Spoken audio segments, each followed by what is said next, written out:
তবে তার রাসূলদের মধ্য থেকে তিনি যাকে চান তাকে মনোনীত করেন, মানে রাসূল বানান। আল্লাহ তাআলা মনোনীত করেন। কি অনুবাদ? আপনি সঠিক অনুবাদ করেন না, আপনি সঠিক অনুবাদ করেন। মানে গায়েব কই আছে? ওয়ালাকিন্নাল্লাহ, তবে আল্লাহ তাআলা ইয়াজতাবি, নির্বাচন করেন, মনোনীত করেন, মির রুসুলিহি, তার রাসূলদের, মাইয়াশা, আল্লাহ তাআলা তার রাসূলদের মনোনীত করেন। ওয়ালাকিন্নাল্লাহ ইয়াজতাবি মির রুসুলিহি, আল্লাহ তাআলা তার রাসূলদের মনোনীত করেন যাকে চান। এখানে গায়েব কই? রাসূলকে কি জন্য মনোনীত করেন? রাসূলকে রাসূল বানানোর জন্য মনোনীত করেন। রাসূলের জন্য মনোনীত করেন, আল্লাহ গায়েবের জন্য, গায়েবের আলম। কই? এটা কই আছে? কই? এটা তো এখানে নাই। নো, এটা তো আগে আল্লাহ তাআলা কইছে গায়েব জানান না। আল্লাহ তাআলা কাউরে গায়েব জানান না, তবে রাসূল বানান। ওয়ামা কানাল্লাহু লিইউতলিআকুম আলাল গায়বি ওয়ালাকিন্নাল্লাহা ইয়াজতাবি মির রুসুলিহি মান ইয়াশা। অনুবাদ আপনি দেখে নেন, আমি তো শাব্দিক অনুবাদ করলাম। আপনি কোন শব্দে পাইছেন যে আল্লাহ তাআলা রাসূলকে গায়েব জানান? এটা কই আছে এখানে?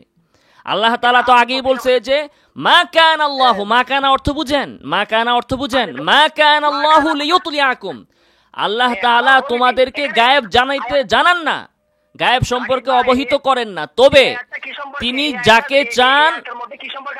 এই আয়াতের ভিতরে আলোচনা হয়েছে যে সকল মূর্খরা রাসূলকে আলিমুল গায়ব মনে করে। আল্লাহ তাআলা বলতেছেন যে না না না, রাসূল আলিমুল গায়ব নন, তবে তিনি মানুষকে রাসূল বানান, রাসূল বানান আল্লাহ তাআলা, কিন্তু আলিমুল গায়ব বানান না।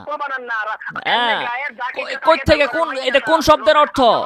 কোন শব্দের অর্থ যে ইলমে গায়েব যাকে চান তাকে দান করেন? কোন শব্দের অর্থটা শুনি না। কোন শব্দের অর্থ?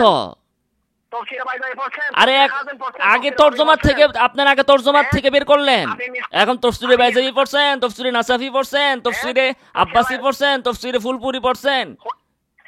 হ্যাঁ হ্যাঁ অবশ্যই অর্থ করেন আগে। ওয়ালাকিন্নাল্লাহ, কিন্তু আল্লাহ তাআলা ইয়াজতাবি, নির্বাচন করেন, মির রুসুলিহি, তার রাসূলদের, মাইয়াশা, যাকে তিনি চান। অবশ্যই আল্লাহ তাআলা তার রাসূলদের মনোনীত করেন। আচ্ছা, এখন আমি যে আয়াত বলছি সেই আয়াতের জবাব দেন। আপনার আয়াত তো আমি অনুবাদ করে দেখাইলাম যে এখানে আলিমুল গায়বের কথা নাই। এখন আমি যে আয়াত পড়ছি সেটার জবাব দেন। ওয়ালাউ কুনতু আ'লামুল গায়বা লাস্তাকসারতু মিনাল খাইর, যদি আমি গায়েব জানতাম তাইলে আমার কোনো কল্যাণ আমার থেকে ছুটে যেত না, আমি সব কল্যাণ নিয়ে নিতাম। এইটার অর্থ কি তাইলে? এটা ইয়াজতাবি মির রুসুলিহি, ইয়াজতাবি মির রুসুলিহি এখান থেকে পাইছি। ইয়াজতাবি মির রুসুলিহি, ইয়াজতাবি মির রুসুলিহি এখানে শাব্দিক অর্থ। আমি তাফসীরের ভিতরে যাই না। এখন আপনি বলেন কোন মুফাসসির বলছে রাসূল আলিমুল গায়ব এই আয়াত থেকে? বলেন। শাব্দিক অর্থ যদি আপনি অনুবাদ করেন তাহলে আপনি তো পড়বেন, আপনি তো গোমরা হয়ে যাবেন। কেন? এরকম হলে তো অযথা কেন? আপনি তো গোমরা, তো আপনি হইছেন গোমরা, তো আপনি হইছেন।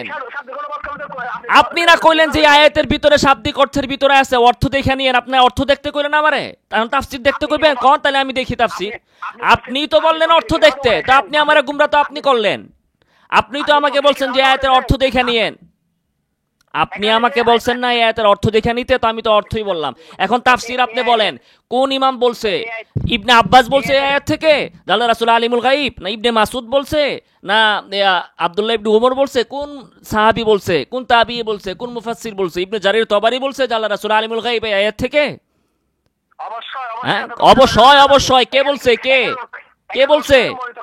হ্যাঁ বলছে আহমদ রেজা খান বেলভি ভন্ড এ বলছে, এছাড়া আর কেউ বলে নাই।